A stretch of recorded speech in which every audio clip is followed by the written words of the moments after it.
Hey there, Nopenguin here. It's been a while. It has been a while since I just thought of a deck and went for it. Just absolutely went for it. Because I get a lot of ideas. Sometimes random dumb ideas for decks just pop into my mind, and most of the time I ignore them. But sometimes we get a deck like today. Because today we are taking a look at one of my favorite archetypes, Skull Servant. And we are pairing it with the sexy zombie himself, Eldlich. Yes, you heard the Nopenguin 2 seconds ago right. We are playing Skull Servant Eldlich, a 60 card pile. And not only is this my favorite way to play Eldlich, dare I say it, this may be the best way to play Eldlich.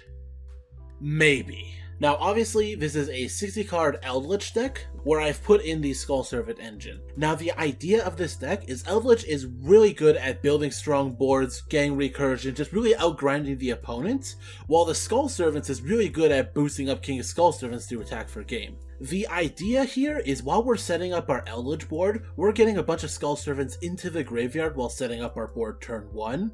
We will stop the opponent in to interrupt them come turn 2, and once turn 3 comes around, we have enough Skull Servants in the graveyard to be able to summon a King of the Skull Servants and go for game. And this has worked fantastically so far. And you may be wondering, why does it have to be a 60 card pile? Every time I look at this deck and want to skim a card, I just cannot find any bit of fact. And because of the abundance of other engines within this deck, you basically never have a bad turn.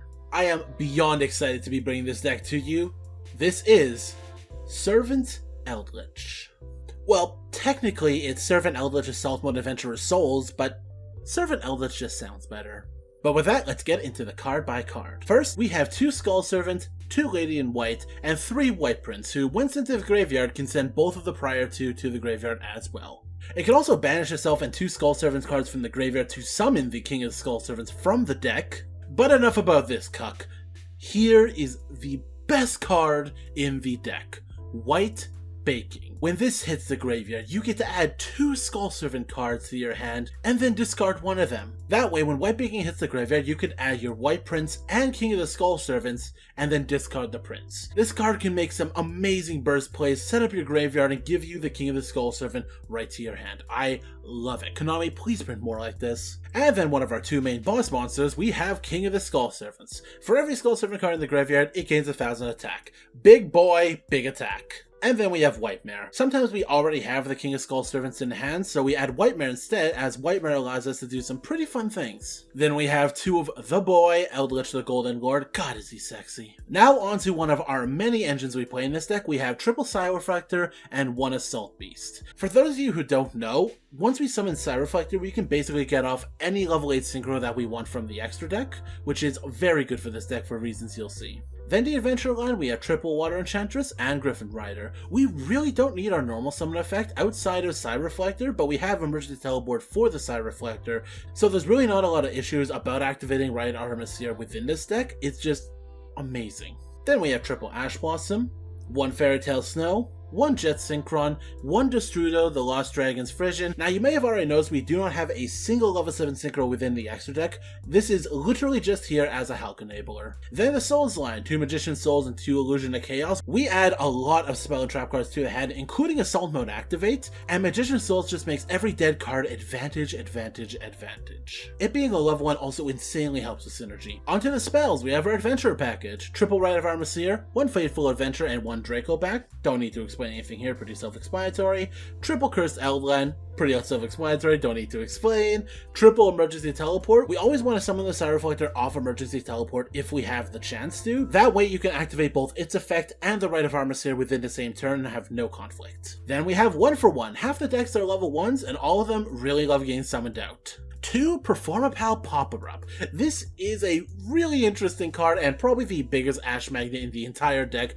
You could send up to 3 cards from your hand to the graveyard, draw that same amount. This is really good in this deck because basically everything wants to hit the graveyard in this deck. So essentially you can completely cycle your hand. Unfortunately, because we're not playing any of the actual Performapal cards, we do take 1000 life points for each card in our hand once this card resolves, but honestly, I would not have any other draw spell in this deck. Then we have 1 Foolish Burial. Like I said, everything wants to hit the grave. L-Traps, we have triple Scarlet Sanguine, 3 Conquistador, 2 Hawkero, nothing crazy here. We have the 1 Assault Mode activate. It's really just an enabler for Side Reflector to get its effect off, but like I said before, souls can send it to the graveyard, so it's not even a dead card.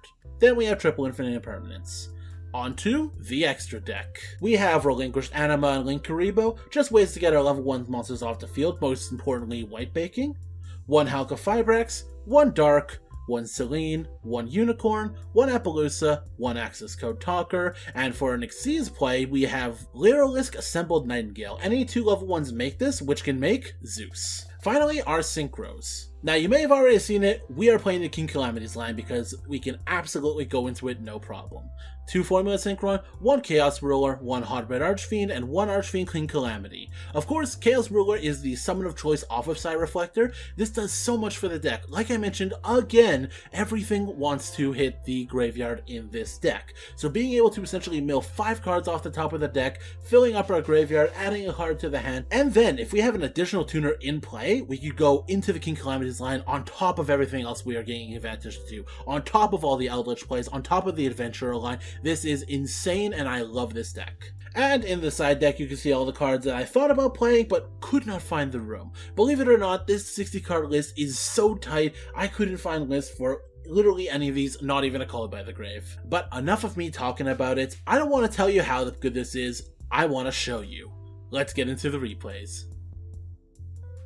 Our first matchup is up against Sun Avalon. We get to go first, and they will actually Ash our Water Enchantress, which is pretty okay because now we can go for Emergency Teleport, get the Side Reflector, and go into our Chaos Ruler play. We'll add the Assault Beast. Assault Beast will pitch itself for the Activate, show itself so we can special summon it as a level 7 to go into Chaos Ruler and mill 5 off the top of the deck. We get not really much here, and I actually decided to let the Eldlich hit the graveyard so we can go into our Chaos Ruler plays. We'll Halka Fireback, Special Summon, banishing that Eldlich we just sent, going into Hotbed Archfiend Abyss, Jet Synchron, Special Summon back, and then we'll set the Hawkero, we'll set the Infinite Permanence, and let them go. They have 1 activation here, they'll choose Unexpected Die, we can negate that, then chain Halka Firebacks to grab the Formula Synchron activating itself to go into King Calamities, and they cannot activate a single thing. They summon the Load Fire and just concede it up. Our second match is up against Tiara Elements, and we're actually going second this time. They are going to activate the field spell, add 1 to the hand, use Shaylin's effect to special summon herself, then sending cards to the graveyard so that you can go into the fusion monster. They summon Kaleido, use the field spell to pop the Shaylin's effect activate, now it's sent by a graveyard as for fusion effect, then they'll special summon it to Kiratos will activate its effect, send to the graveyard, then we'll use that effect, special summon it, use this effect to go into the even bigger fusion monster using the monster we already have. This is a negate and then a banish once the negate goes through. I will Magician Souls because it has to do something that summons, and I'm really just trying to bait out the effect. They're not going for it. Pauper Up has a summon effect, so they're able to negate it. Ooh, I only have 1 card left, and I go for White Baking. I send the White Baking because, like I said, you could go ahead, fill up the graveyard, and I have a 4k attacker. Now, these guys only gain their effects when destroyed by battle, and I actually made a bit of a mistake here. I should have went for the Anima to suck the first one and then attack over the second, but it really doesn't matter. They really can't do anything. They can't proc their effects, and I can just attack over them. They try to attack into it, I Linkuriboh, and it's time to get slogging. I'm going to go ahead and use the Cursed Eldland, just gaining advantage. They really can't do anything with their turns because I refuse to destroy them by battle. For example, I am going to Conquistador here, get the Eldlich, get the Conch. I will not pop the monster because I do not want them to get their effects. I'm just going to start beating them down. They are on a top deck and I have all the value I need. They will draw a trap and realize it's the end of the game. Our final match is up against Branded, and once again, I am going second. They're going to use the Branded Dragon to draw a card. They'll Branded Fusion. I do have the Ash Blossom. Hallelujah. Their hand is pretty gunky, and they pass turn. I'm going to go here. I'm just going to discard 3 and oh my god, I got ashed again. Now at this point I only have 1 card, but as you will see, I only need the 1 card. I will activate its effect, revealing the activated hand to once again go into the Chaos Ruler. They no longer have any interruptions, so I am just going full balls. Notably, I could have also went the Adventurer line, but I decided I wanted to try my best luck on this, and there it is, I was rewarded. We get to send 2 more Skull Servants to the graveyard, grab the Red of Armor here so we can Souls, and we're not even going to use it, we are going to pitch it to draw 2. From here we get the Cursed Eldland, and this is actually a mistake. With Cursed Eldlich on the field, I can only attack with zombie monsters. This is not something I realized until the battle phase. But I'm just going to keep hopping off here. I'm going to go into Selene. I have more than enough spells. Wheel Selene, grab back the Magician's Souls, go into the Axis Code Talker, and this is already game. I decide I'm just going to flex a bit more, get Chaos Ruler, and I realize my mistake, but I can banish it with Snow. I'll summon Snow and attack for game. And those are the replays. This deck is insane. I've been playing this deck pretty often over the last few days, and I really haven't had a lot of bad games. I think the reason why this deck excels, and a lot of 60 card decks excel the same way, that you have a lot of these different engines, and by having this big amount of cards, you're less likely to draw all of a single engine. Like, you're less likely to draw a handful of nothing but Skull Servants, but it does happen. Being a 60 card deck, it just happens much less frequently. And when every other engine is literally just one card starters, you don't even need to have a full hand of good stuff, as long as one of the cards in your hand are good. As you can see in 2 of the games, I was brought down to a single card, and in both of those games, I was still able to win. My only regret is I didn't get to show off too much of the Eldlich side of things, but it's Eldlich, you've seen it, who really cares? But with all that said, like the video if you liked, subscribe if you want to see more. This is Nopenguin, Sexy Skeleton Enjoyer, signing out.